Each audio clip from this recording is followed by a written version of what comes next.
Welcome back to our YouTube channel PYQ guide. आज हम CSAT day 36 में देखेंगे यूपीएससी सीसेट 2023 सेट ए के क्वेश्चन नंबर 59 को। ये नंबर सिस्टम पर बेस्ड क्वेश्चन है, एक ऐसा क्वेश्चन जो आप सभी को टिप्स पे याद होगा बट उसको घुमा फिरा के यूपीएससी ने पूछा है। देखते हैं क्वेश्चन नंबर 59 क्या कह रहा है। Consider a 3 digit number. Question एक 3 डिजिट नंबर कोई कंसीडर करके चलना है, उस पर बेस्ड क्वेश्चन है। एक क्वेश्चन का आंसर देना है उसका number using statement 1 and statement 2। Statement based question है हमारे अभी। स्टेटमेंट 1 है the sum of digits of the number is equal to product of digit. ये तो हर किसी को याद हो गया है कि 123 123 एक ऐसा नंबर है जिसके सम ऑफ डिजिट और जो प्रोडक्ट ऑफ डिजिट है वो इक्वल है। कितना है? 6।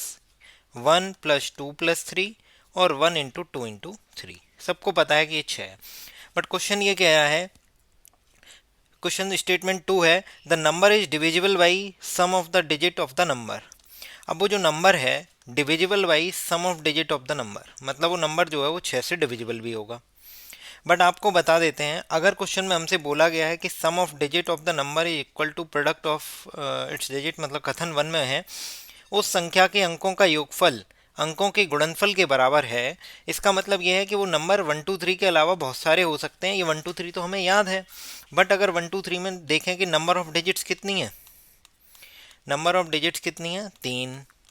इसका मतलब 3 फैक्टोरियल नंबर बनाए जा सकते हैं यूजिंग दीज डिजिट्स 1 2 3, 1 3 2, 2 1 3, 2 3 1, 3 1 2 और 3 2 1। ये कैसे निकाले कि पहले 1 से स्टार्ट होने वाले नंबर लिखे, फिर 2 से लिखे, फिर 3 से लिखे, लिख दिए, फिर 2 3 3 2, 1 3 3 1, 1 2 2 1। तो इसका मतलब ऐसे 6 नंबर हैं जो पॉसिबल हैं जिनके सम ऑफ डिजिट उनके प्रोडक्ट ऑफ डिजिट के बराबर हैं, जिनकी संख्या के अंकों का योगफल और अंकों के गुणनफल बराबर हैं। तो कथन 1 से 6 संख्याएं पॉसिबल में निकाली जा सकती हैं। तो क्या हम बता सकते हैं what is that number? No, हमारे पास 6 संख्याएं हैं। अब बात करते हैं स्टेटमेंट 2 पर। The number is divisible by sum of the digit of the number. अब ये जो नंबर है ये सम ऑफ डिजिट कितना है? 6। ऐसे कितने नंबर हैं जो 6 से डिविजिबल हैं? अगर ये पॉसिबिलिटी भी है तो देखो ये सारे के सारे 6 से डिविजिबल होने का मतलब क्या है, कोई नंबर 6 से डिविजिबल है तो इसका मतलब उसमें 2 भी होना चाहिए और 3 भी। 2 का मतलब वो नंबर इवन होना चाहिए। इवन होने का मतलब उसकी जो यूनिट डिजिट है वो या तो 2 हो या 4 हो या 6 हो या 8 हो या 0 हो।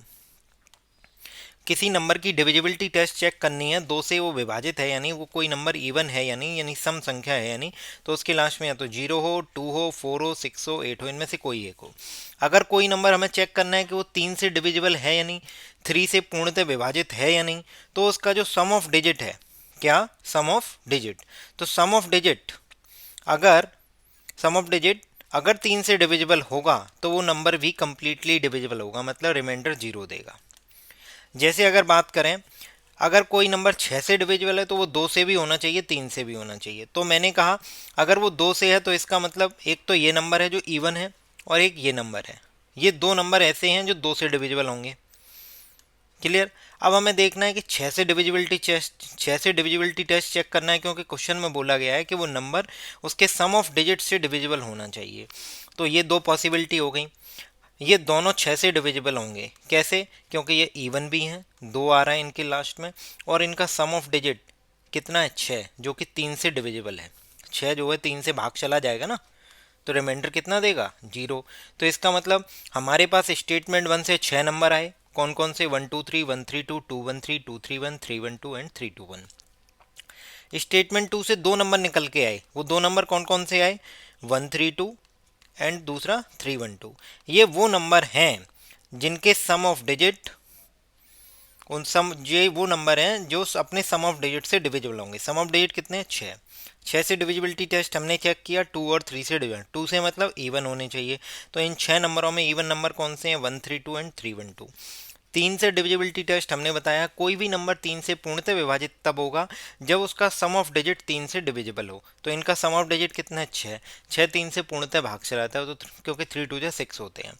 तो हमारे पास पता चला कि स्टेटमेंट 1 से 6 नंबर निकल के आएंगे, स्टेटमेंट 2 से 2 number.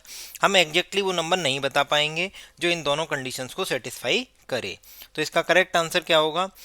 Questions can not be answered even using by both the statement together. हम इस प्रश्न का उत्तर दोनों कथनों का एक साथ उपयोग करके भी नहीं दे सकते, नहीं दिया जा सकता, क्योंकि कथन 1 से 6 संख्याएं आ रही हैं और कथन 2 से 2 संख्याएं। हमें तो एक पर्टिकुलर संख्या बतानी है कि वो कौन सी संख्या होगी। अब अगर आपको एक स्टेटमेंट 3 और दे दे इसी के साथ, वो स्टेटमेंट 3 लिखा हो कि जिसकी बीच की संख्या 3 हो। क्या बोल दे? जिसके बीच की संख्या 3 हो, मिडिल नंबर 3 हो, तो हमारा आंसर होगा स्टेटमेंट 1, स्टेटमेंट 2 और स्टेटमेंट 3 का उपयोग करके हम क्वेश्चन का आंसर दे सकते हैं। वीडियो पसंद आई तो लाइक करें, चैनल को सब्सक्राइब करें, अपने दोस्तों के साथ शेयर करना ना भूलें। हमारे साथ जुड़ने के लिए व्हाट्सएप ग्रुप का लिंक डिस्क्रिप्शन में दिया गया है और इसका करेक्ट आंसर है D. Thank you so much.